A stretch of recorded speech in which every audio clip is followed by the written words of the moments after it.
Airport custom વિભાગની બે મોટી કાર્યવાહી સામે આવી છે। મોટા પ્રમાણમાં સોનું અને સિગારેટના પેકેટ જપ્ત કરવામાં આવ્યા છે। એરપોર્ટના ટોયલેટમાં સોનાની બે પેસ્ટ મળી આવી હતી। આ સોનાની પેસ્ટ દુબઈથી આવતી ફ્લાઇટમાંથી આવી હોય તેવી વિગત સામે આવી છે।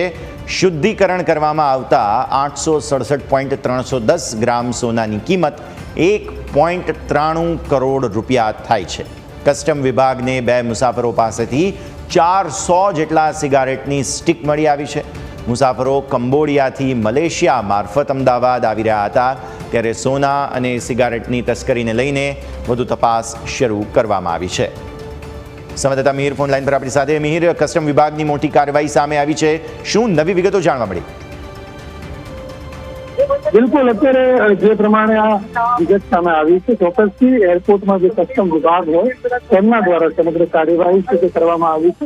પરંતુ મુખ્ય બાબત એ બી જોવા મળે છે કે એક જ દિવસમાં બે કાર્યવાહી થઈ છે, જેમાં એક છે જે મોટા પ્રમાણમાં સોનું પકડાયું છે અને બીજું છે કે સિગારેટના જે પેકેટો મળી આવ્યા છે।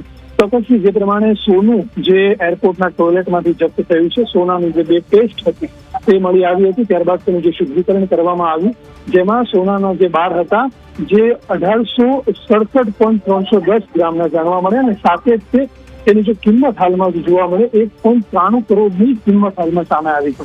ચોક્કસથી તેની સાથે જ કંબોડિયાથી જે મુસાફરો જે આવેલા હતા તેમની પાસે 52,000થી વધારે સિગારેટની જે સ્ટિક છે જે મળી આવી હતી। એટલે હાલમાં જે કસ્ટમ વિભાગ છે તેમના દ્વારા સમગ્ર કાર્યવાહી છે હાથમાં ધરવામાં આવી છે।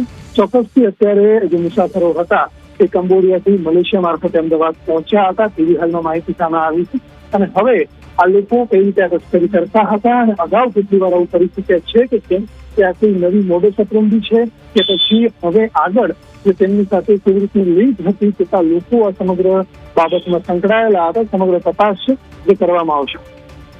બિલકુલ, ખૂબ ખૂબ આભાર મિહિર આપનો અમારા સાથે જોડાવા માટે।